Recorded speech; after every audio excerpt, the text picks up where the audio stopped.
80,000 मतंग ऋषि सहित मौन होकर के इस पर्वत पे भगवान का तपस्या करते थे, इसलिए इसका नाम पड़ा ऋषि मुख पर्वत। सुग्रीव जो है वाली के डर से छिप करके इस पर्वत की गुफा में रहते थे, भगवान का भजन करते थे। सुग्रीव गुफा, ऋषि मुख पर्वत, सुग्रीव गुफा।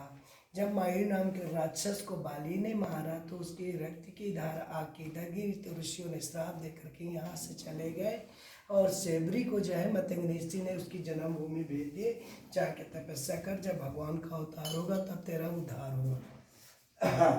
तो सेबरी किष्किंधा छोड़ करके ऋषि पर्वत चली गई, तो जन्मभूमि जाके भगवान का वहाँ पे तप जंगल में तपस्या करने लगी।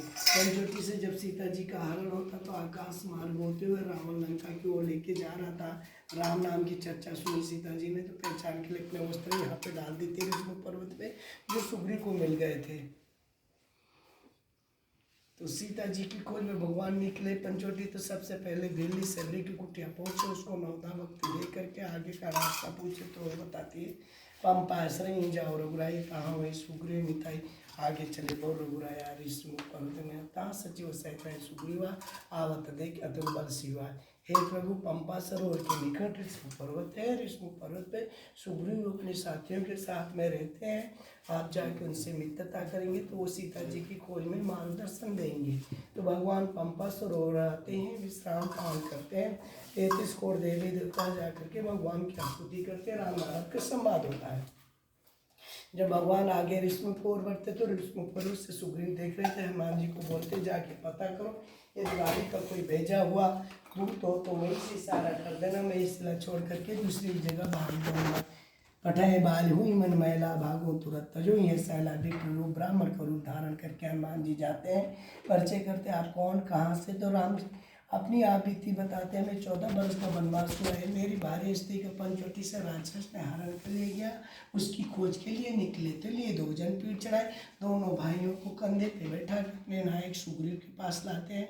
पावकशा की अग्नि को उत्पन्न कर साक्षी देकर के राम सुग्रीव की मित्रता हनुमान जी कराते हैं। तो भगवान सुग्रीव से पूछते कि तुम किस कारण से जंगल में रह रहे हो। सखा सोच त्यागो बल मोरे, सब विधि घटप काज में तोरे। हे मित्र सखा सुग्रीव, हर प्रकार से मैं आपकी सहायता करूंगा, आप अपना रहने का कारण बताए। तो सुग्रीव अपना रहने का कारण भगवान को बताता। अर्धरात को द्वार पुकारा, आधी रात को मायू नाम का राक्षस जो युद्ध के लिए किष्किंधा में आके बाली को ललकारता, तो बाली इतना शक्तिशाली था कि लाखों हाथियों का बल जो सामने पड़ता था आधा बल उसको मिल जाता था। उस राक्षस को मारने के लिए बाली गया, बाली की सहायता के लिए सुग्रीव उसके पीछे गया, तो परख्यों को 15 दिन का बाली ने सुग्रीव को समेट रुकने के लिए दिया था। मास दिवस में 1 महीना दे दिया दोनों का युद्ध होते हुए। जब बाली ने वायु नाम के राक्षस को मारा तो उसकी जो रक्त की धारा आके इधर गिरी, तो ऋषियों ने श्राप देकर के यहाँ से चले गए। श्राप बस यहाँ वतन आए तदब से भीतर मन माई।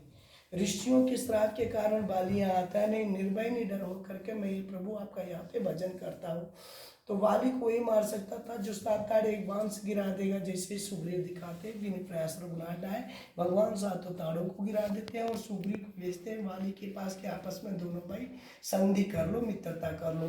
तो वो अपने प्राण बचा के भगवान की शरण में वापस आ जाता है और बोलता है यदि मैं अपने प्राण बचा के प्रभु आपकी शरण में नहीं आता तो बाली मुझे मार डालता था, मृत्यु काल के समान है। मैं लिखन सुमन की माला भगवान ने अपने गले की फूल की माला उतार करके पहचान के लिए सुग्रीव के गले में डाल देते हैं और फिर से भेजते हैं। नाना विधि भई लड़ाई विठपोट देखे रघुराई, नाना प्रकार से दोनों को भगवान पेड़ की ओर से देखते जय जानते सुग्रीव नहीं जीत पाएगा, पर अविकल मई सर के लागे। जिससे ही भगवान का बाण पड़ता है उससे मृत्यु से ये पे बाली पहुंच जाता है और भगवान से पूछता है कि प्रभु आपने किस कारण से मुझे मारा, मैं बैरी सुग्रीव प्यारा, दुश्मनों के सुग्रीव आपका दोस्त और प्यारा। तो भगवान बोलते सुन अनुज बधु भगनी सुतनारी कुदृष्ट बिलो कई चारिया, इन चारों को कुदृष्टि से देखने से मारने में कोई पाप नहीं। तू तो अपने छोटे भाई की स्त्री को रख ली, तुझे मारने में कोई दोष पाप नहीं है। यदि तू जीवन दान प्राण दान चाहता तो बोल, मैं तुझे वापस कर देता हूँ। तो बोलता तीनों लोग के नाथ मेरे सामने खड़े हुए, मुझे प्राण दान की आवश्यकता नहीं है। क्यों? जन्म जन्म मुझ जतन करा ही राम अंत कही होते, जन्म जन्मांतर ऋषि मुनि तपस्या करते हैं, अंत समय में राम का नाम नहीं निकलता है। प्रभु आप तो अपने धाम भेज दो, ये मेरा बेटा अंगद अपनी सेवा में शरण में रख लो। राम राम करते हुए राम के धाम पहुँच गया। जो खोया था धन संपत्ति स्त्री वापस सुग्रीव को दिलवा के किष्किंधा का राजा बनवा करके अंगद को राजपति बनवा करके भगवान चले गए इस तक्षशिला, वहाँ जाके चतुर्मासा किए, सीता जी का पता लगा करके हनुमान जी सहित मधुबन में फल खाए थे। ये खास यहाँ का किष्किंधा का इतिहास है। बोलिए श्याम रामचंद्र भगवान की। सियावर रामचंद्र की जय, भगवान की जय।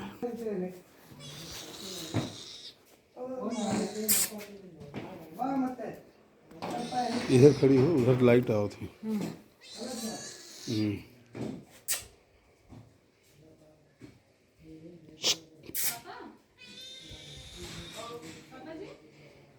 ठीक है।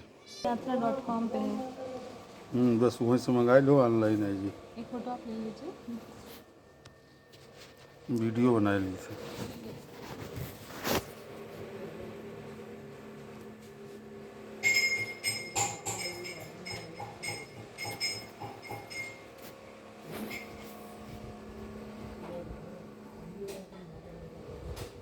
वो फोटो तो उतना साफ आई नहीं।